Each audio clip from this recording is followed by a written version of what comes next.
I thank everyone who's here today. My first thanks come to all you guys who have always been so supportive and are a very important symbol of the trust and confidence in what we have been doing to try to transition the economy from pre-pandemic to post-pandemic, post-Ukraine economy. And a central part of that has always been my continuing reminder to people that we, the government, cannot do this alone. And the partnerships that we create, that we will need a strong partnership with the private sector.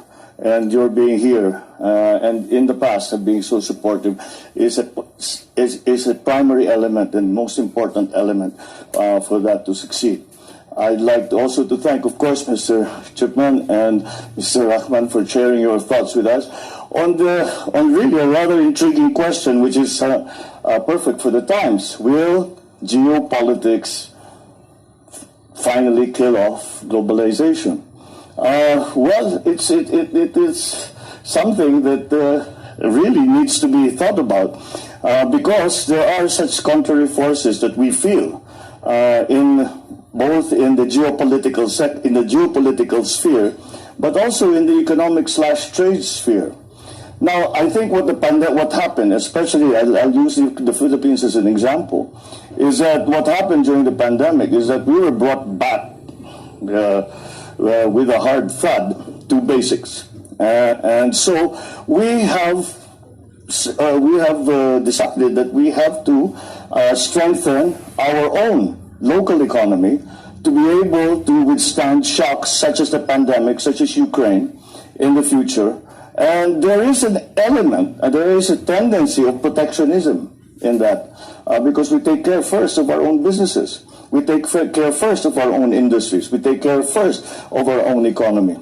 But but there is the contrary force to that, is that the very clear understanding and assumption by everyone who thinks about these things that trade is the key to wealth for any country. No country grew wealthy without a very strong trade relationship, not only with one or two other countries, but with the rest of the world.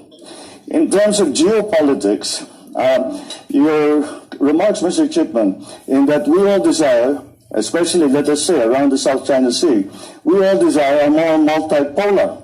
However, the forces of us going back to that Cold War type of scenario where you have to choose one side or the other are strong. And when I speak to the other ASEAN, APEC members and the other leaders, and I ask them, and they ask me, do you feel it, that you must choose? And I say, yes, don't you? And unanimously, they say yes. So the multilateralism that ASEAN, what we call the ASEAN centrality, that has become a very important concept. I think we are determined as a group in ASEAN and in the Indo-Pacific, those around the Indo-Pacific, despite all of this conflict, we are determined to stay away from that.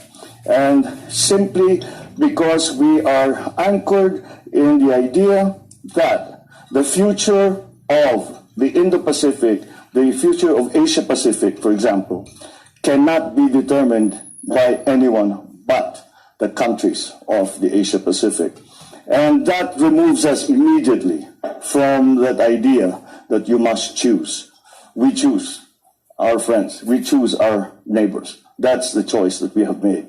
And so, although because of these crises, the pandemic, the Ukraine situation, because of these crises, there have been tendencies, as I said, towards nationalism, towards closing borders, towards protectionism. But I think that technology has taken us too far. We cannot go back. And in both the global arena and in terms of politics, the geopolitics of it, and in terms of the economy, the global economy, it is now conceptually impossible to even think that we could have a non-global economy, that we will return to what we were 200 years ago, 100 years ago. That simply is not going to happen. And so although we have, I think, we've hit a very big bump on the road, several big bumps on the road, I think the tendency after a while, after things have settled, after countries such as the Philippines have put in place the elements of policy, the elements of legislation that are necessary to be able to adjust to what is the new coming economy. Once that is in place, I think that globalization will start. We will start to return to that tendency of globalization. I really would love to discuss this further with you because it's a terribly interesting subject. It is critical to the future of our planning.